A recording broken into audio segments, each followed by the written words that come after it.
नमस्कार दोस्तों, आप सभी का स्वागत है आपके प्यारे यूट्यूब चैनल नया सवेरा प्लस में। दोस्तों, यह वीडियो क्लास 12 के फिजिक्स के फर्स्ट यूनिट जिसका नाम है विद्युत आवेश तथा क्षेत्र, उसका यह लेक्चर नंबर 12 है। जिन स्टूडेंटों ने इससे पहले के 11 लेक्चर को नहीं देखे हैं तो सबसे पहले जाकर वो उन सभी लेक्चरों को देखें। उन सभी लेक्चरों का लिंक मैंने इस वीडियो के डिस्क्रिप्शन में डाल दिया है, वहां से आप लोग जा करके उन लेक्चरों को देख लें, उसके बाद इस लेक्चर को देखें जिससे कि यह लेक्चर अच्छी तरीके से समझ में आ जाए। तो चलिए देर न करते हुए हम इस लेक्चर को स्टार्ट करते हैं। देखिए दोस्तों, हम लोग इस लेक्चर में देखेंगे बलों के अध्यारोपण का सिद्धांत। बलों के अध्यारोपण का सिद्धांत। अध्यारोपण का सिद्धांत, इस टॉपिक को हम लोग इस लेक्चर में देखेंगे। देखिए, इस टॉपिक को मैं पढ़ाने से पहले आप लोगों को कल के लेक्चर को रिकॉल करा देता हूँ कि कल के लेक्चर में हमने क्या पढ़ा था। देखिए, कल के लेक्चर में हम लोगों ने कूलाम के नियम का सदिश रूप पढ़ा था।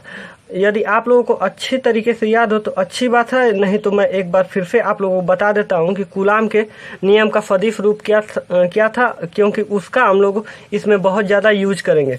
देखिए, यहाँ पर हम एक बार बता दे रहे इधर। देखिए, यहाँ पर एक कार्तीय तल था, एक्स अक्ष और वाई अक्ष था। यह एक्स अक्ष था और वाई अक्ष था। दो बिंदु आवेश थे, यहाँ पर Q1 था और Q2 था। Q1 का स्थिति सदिश मूल बिंदु के सापेक्ष R1 था और Q2 का R2 था।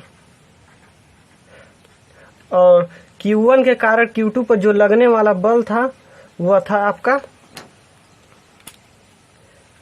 F21।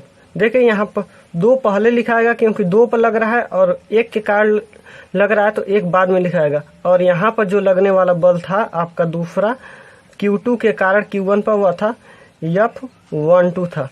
और इसके दिशा में जो स्थिति एकांक सदिश था आपका, इसके F12 के दिशा में जो एकांक सदिश था वह R21 था। क्योंकि हम लोग 2 से 1 की ओर जा रहे थे, इसीलिए इसको R21 कहेंगे, मतलब इसके दिशा में।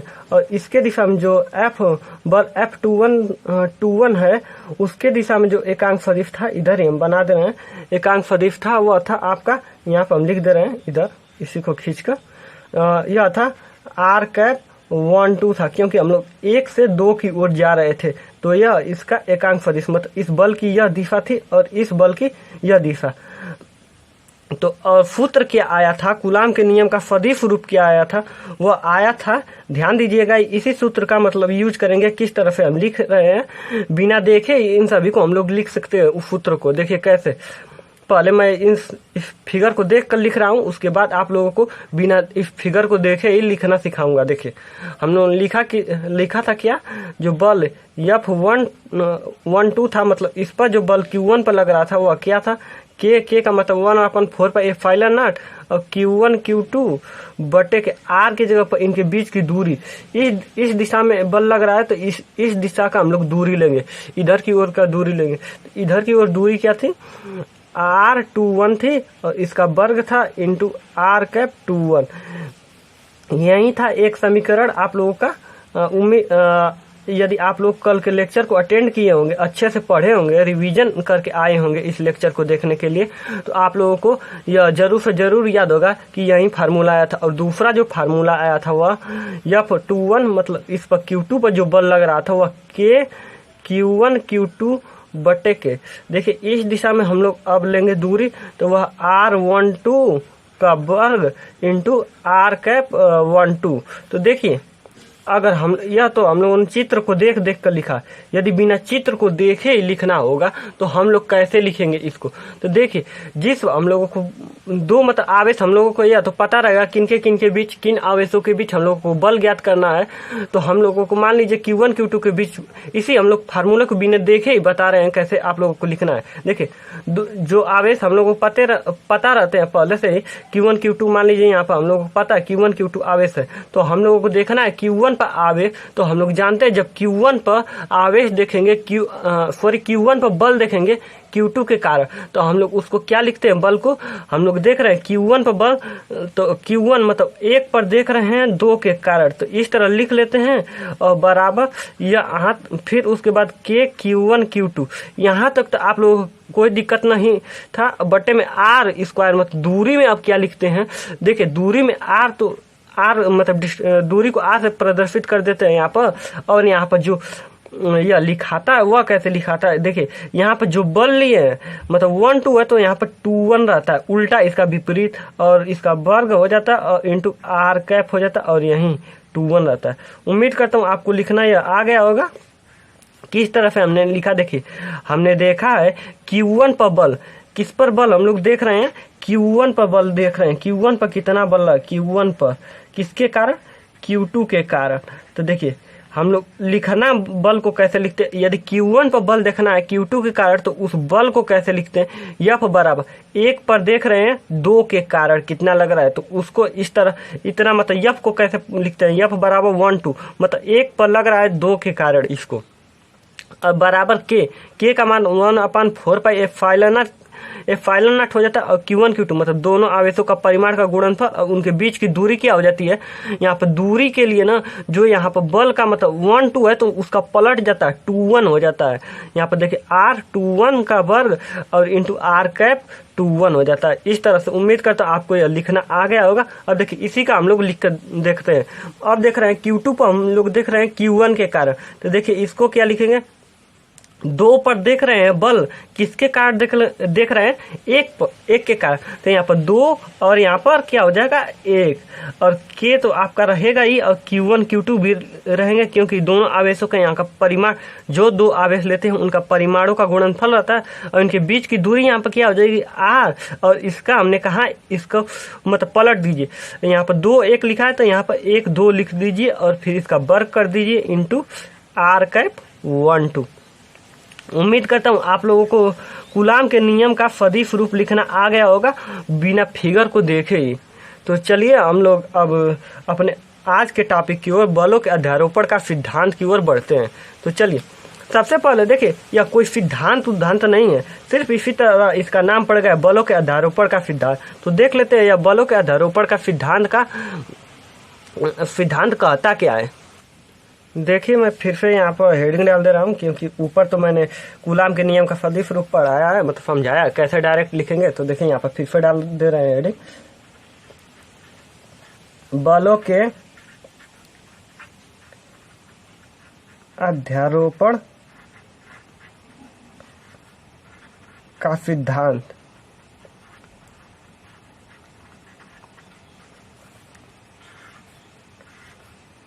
देखिए सबसे पहले इसका हम लोग डिफिनेशन लिख लेते हैं कि बलों के अध्यारोपण का सिद्धांत होता क्या। उसको बाद में आप लोगों को एक्सप्लेन करूंगा कि बलों का अध्यारोपण का सिद्धांत होता क्या है। तो चलिए उसका डिफिनेशन लिखते हैं।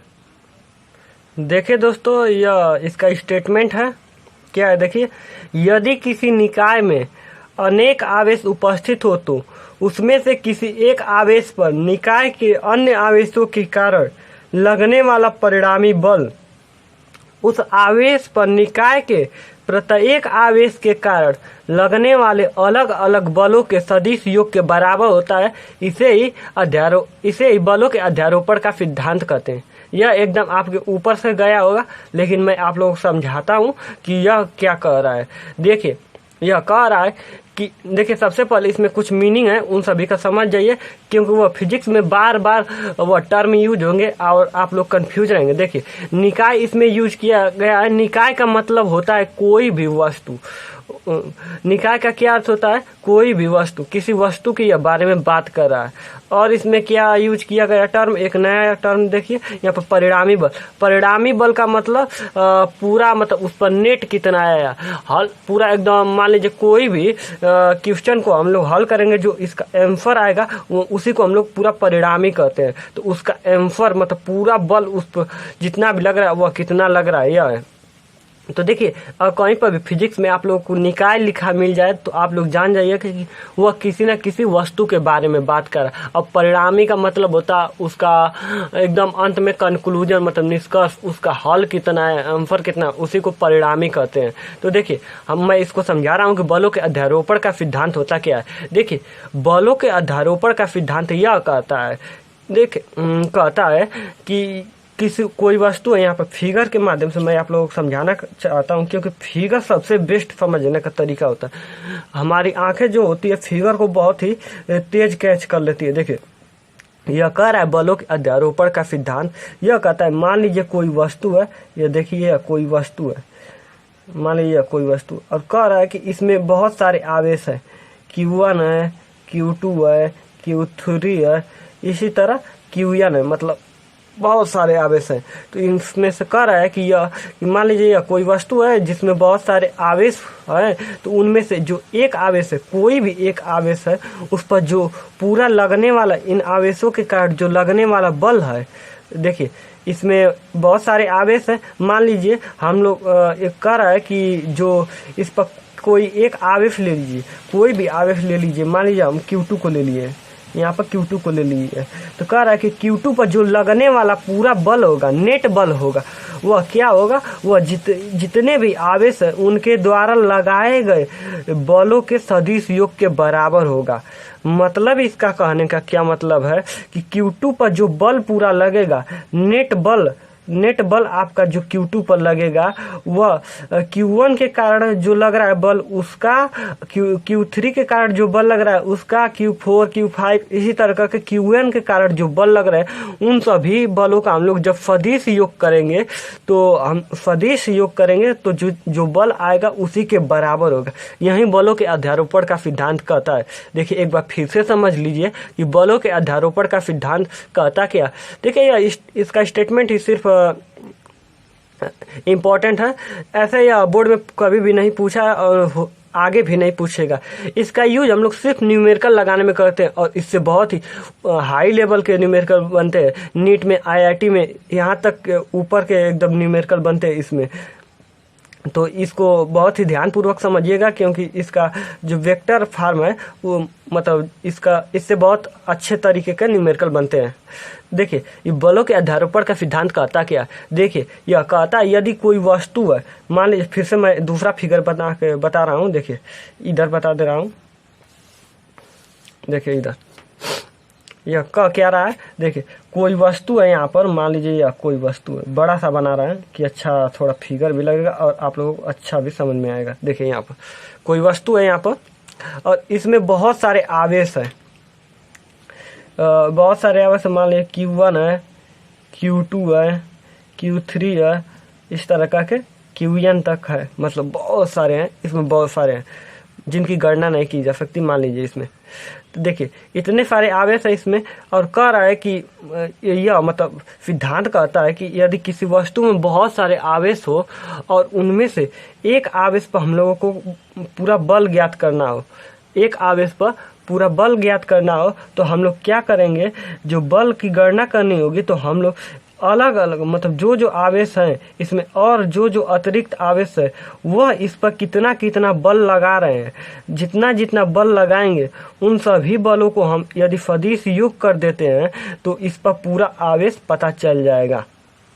उम्मीद करता हूँ आपको समझ में आया होगा कि यह बलों के अध्यारोपण का सिद्धांत का क्या रहा है। देखिए बलों का अध्यारोपण का सिद्धांत यह कहता है कि कोई वस्तु है उसमें बहुत सारे आवेश हैं और हम लोगों को किसी एक आवेश पर पूरा बल ज्ञात करना है कि उसके ऊपर कितना बल लग रहा है, उसका परिणामी बल कितना है। तो हम लोग क्या करेंगे, जितने भी उसमें आवेश रहेंगे उन सभी के कारण देखेंगे कि वह सभी आवेश इस मतलब जिस आवेश पर हमको परिणामी ज्ञात करना उस पर कितना कितना बल लगा रहे हैं। जितना बल लगाएंगे आवेश उन सभी को हम लोग सदिश योग कर देंगे, उन सभी का सदिश योग, तो वह पूरा बल इस पर परिणामी बल का मान प्राप्त हो जाएगा। देखिए सदिश योग का मतलब क्या होता है। देखिए हम लोग नॉर्मल मतलब बीज गणितीय योग करते हैं, जैसे 5 + 2 = 7 लिखते हैं, लेकिन सदिश योग में जब 5 + 2 करेंगे तो वह हो सकता है 7 के बराबर हो जाए, हो सकता है 3 के बराबर हो जाए, हो सकता है 4 के बराबर हो जाए, कुछ भी हो सकता है। ऐसा नहीं है कि मतलब यह 7 ही होगा। ये सदिश योग का कुछ अपना अलग ही रूल होता है। तो बताएंगे मैं सदिश, जैसे जैसे हम लोग आगे बढ़ेंगे, जब हम न्यूमेरिकल कराएंगे, अगली वीडियो में न्यूमेरिकल कराएंगे। इस वीडियो में सिर्फ मैं बलों के अध्यारोपण का सिद्धांत को ही समझाऊंगा और उसका डेरिवेशन, मतलब जो फार्मूला उससे आएगा उसका डेरिवेशन करूंगा सिर्फ इस वीडियो में। तो देखिए, जैसे जैसे मतलब जब जब आप लोग सदिश योग की आवश्यकता होगी, मतलब जब भी सदिश कोई भी अगर 11 से प्रॉब्लम होगी तो मैं आप लोगों को अच्छे तरीके से एक्सप्लेन करूंगा। तो देखिए, यह सदिश योग का पालन करता है, मतलब उन सभी बलों को हम लोग जब सदिश योग द्वारा जोड़ देते हैं तो वह पूरा परिणामी बल को बता देता है। उम्मीद करता हूं आपको बलों के अध्यारोपण का सिद्धांत समझ में आ गया होगा। देखिए, यही परिभाषा कर रही है कि यदि किसी निकाय में अनेक आवेश उपस्थित, निकाय मतलब वस्तु, देखिए यहाँ एक वस्तु है, उसमें बहुत सारे आवेश उपस्थित है, तो उनमें से किसी एक आवेश पर, मान लीजिए यहाँ पर Q2 हमने ले लिया, Q2 पर किसी एक आवेश पर निकाय के अन्य आवेशों के कारण लगने वाला परिणामी बल, मतलब Q1 के कारण Q3 का Q4 Qn, इस तरह मतलब Qn तक के कारण लगने वाले जो परिणामी बल, उस आवेश पर, किस आवेश पर, Q2 आवेश पर निकाय के प्रत्येक आवेश के कारण लगने वाले अलग अलग बलों के सदिश योग के बराबर होता है। निकाय के प्रत्येक आवेश मतलब Q1 जितने भी निकाय में इसके अलावा आवेश है, उन सभी के कारण जो इस पर अलग अलग बल लग रहा है, मतलब Q1 कितना लगा रहा है, Q3 कितना लगा, Q4 कितना लगा रहा है, Qn कितना लगा रहा है, तो उन सभी आवेशों को जब हम लोग अलग अलग सदिश योग करते हैं तो उस सदिश योग करेंगे तो उस पर पूरा परिणामी बल प्राप्त हो जाएगा। यही आप लोगों का बलों के अध्यारोपण का सिद्धांत है। उम्मीद करता हूँ आपको बलों के अध्यारोपण का सिद्धांत एकदम क्लियर हो गया होगा। तो देखिए, इसको अब इसका निगमन, मतलब थोड़ा सा इसके नीचे डेरिवेशन कुछ है, उसको मैं आप लोगों को बताता हूँ अगले पेज पे, क्योंकि यह छोटा पड़ जाएगा तो मैं दूसरे पेज पे बताता हूँ। दोस्तों, इसमें एक बलों के अध्यारोपण का सिद्धांत का निगमन करने में एक फिगर की आवश्यकता होगी। तो सबसे पहले हम लोग बना लेते हैं और उसको समझ लेते हैं। फिगर ही इसकी जान है। यदि आप लोग फिगर को समझ जाते हैं और कूलाम के सदिश नियम को समझे ही होंगे, तो उन दोनों, यदि फिगर को कूलाम के नियम के सदिश रूप को समझ जाते हैं तो आप लोग अध्यारोपण के सिद्धांत को एकदम अच्छे तरीके से कर जाएंगे, उसमें कोई भी दिक्कत नहीं होगी। तो सबसे पहले हम लोग फिगर देख लेते हैं। देखिए, यह मतलब x अक्ष और y अक्ष मैं बना रहा हूँ यहाँ पर।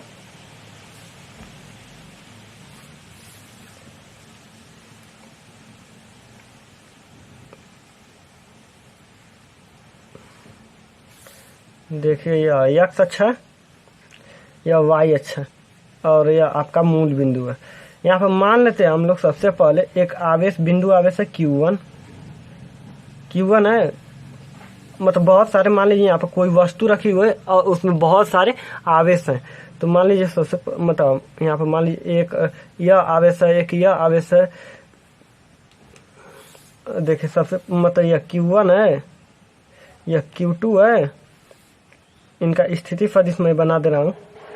देखिए, इसका स्थिति सदिश क्या है, इसका स्थिति सदिश है Q1 का आपका, और Q2 का क्या है। देखिए, अभी पहले मैं इसको बना दे रहा हूँ जल्दी। Q1 का R1 है और Q2 का R2 है। इसी तरह मान लीजिए यहाँ पे Q3 है आपका, Q3 आपका बिंदु आवेश है, इसका क्या है, इस तरह से स्थिति सदिश, यह हो गया आपका R3 हो गया। इसी तरह यहाँ पे मैं कहाँ पे बना दूँ एक और आवेश, मतलब इसी तरह करते हुए Qn आवेश को बना दे रहा हूँ। मतलब यहाँ पर मान लीजिए यहाँ पर Qn है, इसको मैं अलग पेन से बना दे रहा हूँ क्योंकि यह अंतिम आवेश, मतलब इसी तरह बढ़ते हुए Qn तक हम लोग जाएंगे। तो इसका मैं स्थिति सदिश दे रहा हूँ आपका, क्या दे रहा हूँ, Rn हो जाएगा इसका स्थिति सदिश। देखिए दोस्तों, यहाँ पर Qn का स्थिति सदिश हो गया Rn। अब हम यहाँ पर क्या कर दे रहे हैं, देखिए हम लोग देखेंगे कि Q1 पर Q2 Q3 Qn, मतलब Q1 के कारण कितना बल लग रहा है Q1 पर। तो देखिए, इसके कारण यहाँ पर इसके मिलाने वाले दोनों आवेशों को मिलाने वाली रेखा के अनुदिश लगेगा, क्योंकि हम लोगों ने कूलाम के नियम को पढ़ा है कि जब दो आवेश मतलब लगते हैं उनके बीच जो बल होता है उनको मिलाने वाली रेखा के अनुदिश होता है, मतलब दिशा में ही होता है। तो यहाँ पर यह Q2 Q1 पर कितना बल लगाएगा, F12 लगाएगा, क्योंकि 1 पर लगा रहा है 2, तो F12। और अब देखेंगे Q1 पर कितना लगा रहा है, तो देखिए यहाँ से यह अभी लगाएगा कितना, यहाँ से यह लगा रहा है F13 लगाएगा, क्योंकि 3 लगा रहा है 1 पर। और Qn कितना लगाएगा आपका, यहाँ से देखिए यहाँ से आपका लगाएगा Qn F1 लगाएगा, या इतना बल लगाएगा। आप लोगों को एकदम क्लियर हो गया। देखिए यहाँ पे मतलब आवेश, मान लीजिए यहाँ पर कोई कार्तीय तल में कोई निकाय रखा हुआ जिनमें आवेश है Q1 Q2 Q3 up to so much Qn आवेश रखे हुए हैं। तो देखिए इस पर इतने आवेश रखे हुए हैं, उन सभी का स्थिति सदिश R1 R2 R3 Rn है। और देखिए 1 पर हम लोगों को Q1 पर हम लोगों को नेट परिणामी आवेश देखना है। तो हम लोग देखते हैं Q2 कितना पहले लगा रहा है इस पर बल, फिर Q3 कितना लगाएगा, Qn कितना लगाए, तो यह इतना बल लगाते हैं। तो देखिए अब हम डायरेक्ट लिख दे रहे हैं कि यह नहीं लिखेंगे कि माना किसी निकाय, क्योंकि आप लोगों को नोट्स में पूरा लिखा मिलेगा कि माना किसी निकाय में Q1 Q2 Q3 up to so much Qn आवेश है, जिनके स्थिति सदिश क्रमशः R1 R2 R3 Rn है, Rn तथा Q2 के सापेक्ष Q1 का स्थिति सदिश मतलब R21 इस तरह करके दिया है, मतलब वह सब लिखा हुआ आपको मिलेगा। तो मैं डायरेक्ट आप लोगों को निगमन ही बताता हूँ। देखिए इसमें क्या रहेगा, अब हम डायरेक्ट लिखेंगे कि Q2 के कारण, देखिए यहाँ से मैं स्केच का यूज कर रहा हूँ क्योंकि आप लोग पेन से नहीं दिखेगा। देखिए अब लिखेंगे कि Q2 के कारण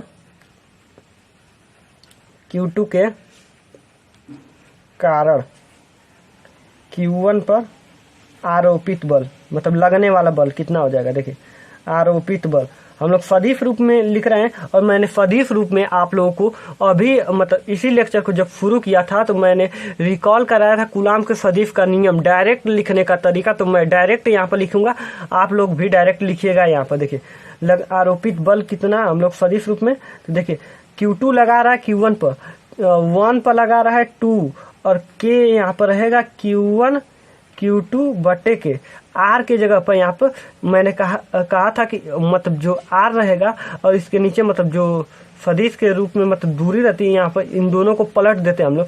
तो यहाँ पर 2 और 1 हो जाएगा, और इसका वर्ग इंटू R कैप 2 1, यह समीकरण नंबर 1। इसी प्रकार अब लिखेंगे इसी प्रकार अब Q3 के कारण Q1 पर आरोपित बल, मतलब अब Q3 Q1 पर कितना बल लगा रहा है उसको हम लोग देखेंगे। देखिए Q3 लगाएगा कितना, देखिए Q1 पर लगा रहा था 1 और 3 लगा रहा था 3, के Q1 Q2 बटे के। देखिए यहाँ पर इन दोनों को पलट देंगे इंटू R31, यह आपका हो जाएगा समीकरण नंबर 2। इसी तरह अप टू सो मच। अब Qn कितना लगाएगा, Q1 के कारण मतलब हम डायरेक्ट लिख दे रहा हूँ बल अब कितना, क्योंकि अब नहीं बार बार लिखेंगे क्योंकि लंबा जाएगा। 1n मतलब n लगा रहा है, Qn लगा रहा है 1 पर, तो के Q1 Q2 और इन दोनों को पलट कर Rn1 का वर्ग इंटू R कैप n1, ये समीकरण नंबर 3। अब देखिए हम लोग Q1 पर निकालना है पूरा परिणामी बल, तो लिखेंगे यहाँ से, मतलब इसी के नीचे है तो आप लोगों को दिखेगा नहीं, यहाँ से मैं डायरेक्ट लिख दे रहा हूँ, इसी के नीचे आप लोग लिखेंगे। अतः Q1 पर नेट या फिर परिणामी आप लोग लिख सकते हैं, परिणामी बल कितना बल, मान लीजिए F बराबर इन सभी का सदिश योग, जितने भी बल लगे हुए हैं F12 plus F13 plus F1n। देखिए अब इन सभी का मान रख दीजिए, के Q1 Q2 बटे के R21 का इंटू R कैप 21 प्लस इस तरह के Q1 Q2 बटे के R31 का वर्ग इंटू R कैप 31 या इधर अप टू रहेगा, मतलब इसमें और भी है, plus up to so much plus के Q1 Q2 बटे के RN1 का वर्ग into R cap N1।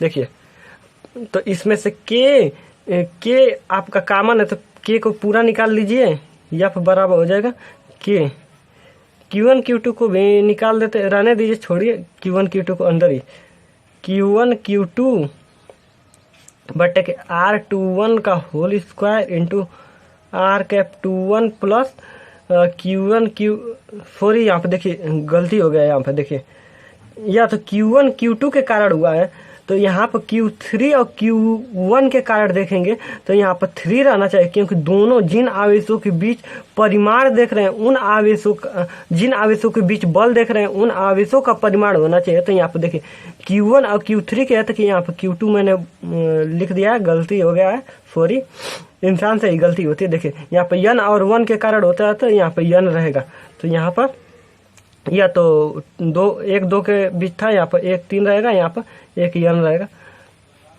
2 Q1 Q3 R31 का वर्ग into R cap 31 plus up to so much Q1 QN RN1 का वर्ग और R कैप N1, यही आपका हो जाएगा। देखिए दिख नहीं रहा होगा, देखिए यहाँ पर R कैप N1 लिखा गया है, यहाँ पर Q1 QN लिखा है और RN1 का whole square R cap N1 लिखा है। देखिए इस तरह से यही जो है आपका फार्मूला, पूरा आपका अध्यारोपण का सिद्धांत है यही, इसको रटिएगा नहीं, क्योंकि न्यूमेरिकल में आप लोग बस समझ गए हैं कि जितने भी अगर किसी आवेश पर परिणामी बल निकालना होगा तो उन आवेशों को हम लोग सदिश योग कर देंगे, उन आवेशों को मतलब जितने जितने आवेश होंगे, जितने जितने बल लगाएंगे उन आवेशों को परिणामी योग कर देंगे तो पूरा आवेश निकल जाएगा। तो बस इसी लाइन को आप लोग याद रखिएगा कि हम लोग किसी आवेश पर पूरा बल निकालना होगा तो हम लोग उन सभी आवेशों का सदिश योग कर दे, सभी बलों का सदिश योग कर देंगे तो हम लोगों को नेट बल मिल जाएगा। उम्मीद करता हूँ आपको समझ में आ गया होगा। यदि वीडियो अच्छी लगी हो, समझ में आया हो कुछ भी, यदि हमारे चैनल से सीख रहे हो और चैनल को अभी तक सब्सक्राइब नहीं किया है तो प्लीज़ आप लोग चैनल को सब्सक्राइब कर लीजिए, तथा वीडियो अच्छी लगी हो, अच्छी अगर आपको लगी हुई हो और समझ में आया तभी आप लोग वीडियो को लाइक कीजिए, नहीं तो नहीं कीजिएगा। और यदि कोई भी डाउट हो तो कमेंट में पूछिए और वीडियो को ज़्यादा से ज़्यादा शेयर कीजिए। मिलते हैं आप अगले वीडियो में। देखिए अगले वीडियो में हम लोग इसी पर आधारित न्यूमेरिकल लाएंगे। तो आज के लिए बस इतना ही। जय हिंद।